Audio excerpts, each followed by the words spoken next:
তো আজ আমার একটা আজকে বিয়ে বাড়ি আছে, মানে রিসেপশন।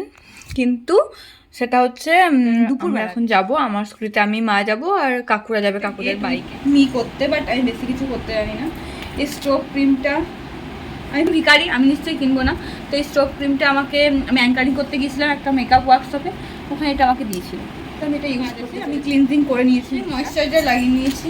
এরপর এটা বায়োফ্রেশের, তো এটা স্টোভ ক্রিমটির সাথে আমি একটু ফাউন্ডেশন লাগিয়ে নিয়েছি যাতে আর। তারপর আমি আর কিছু দেখাতে পারিনি, কারণ গেট রেডি উইথ মি যায় হারমে, কারণ আমার মা এতটাই তাড়া দিচ্ছিল যাওয়ার জন্য যে আমি তারপরে আর কিছু দিতেই পারিনি।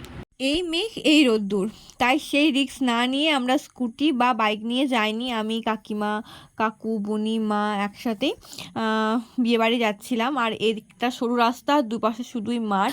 দিন আমরা অনেক গল্প করতে করতে বিয়েবাড়ি পৌঁছে গেলাম। ছেলের বিয়েতে মেয়ের মুকুট কেন দিয়েছিল আমি জানি না, কিন্তু গেটটা খুব সত্যিই সুন্দর সাজানো হয়েছিল। তারপর আমাদেরকে দিয়ে দিল মিষ্টি। আমাদের 4 বাড়ি থেকে কেউ না কেউ গেছিলাম বিয়ে বাড়িতে।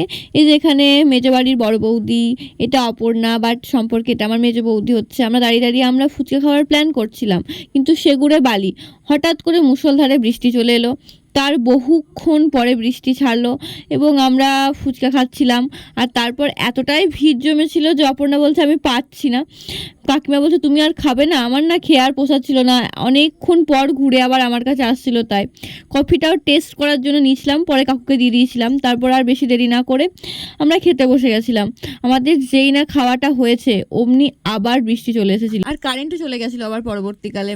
তো এনাদের এত আয়োজন, সত্যিই কষ্ট লাগছিল। অনেক মানুষজন এই বৃষ্টিটার কারণেই আসতে পারবে না। আর ওনাদের রান্নাগুলো সত্যি খুব সুন্দর হয়েছিল, একদম এই ওয়েদারে পারফেক্ট রান্না, যার জন্য রাতে বউ ভাত করেনি, ঠিক সেটাই ঘটলো। আর এখানে তো প্রচণ্ড জল জমে গেছিলো ঠিক বিয়েবাড়ির আগে।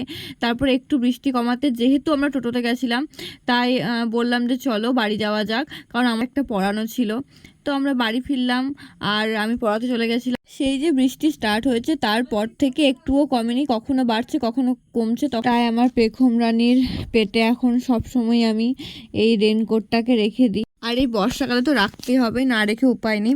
আর বলতে ভুলে গেছিলাম, আমি না ওখানে গিয়েও একটা নবোদয়ান ভাইকে পেয়ে গেছিলাম যে এবছর 6-এ চান্স পেয়েছে। তো সেটাতেই আমার মনটা হেবি ভালো হয়ে গিয়েছিল। তো আজকের ভিডিও এইটুকুই, টাটা।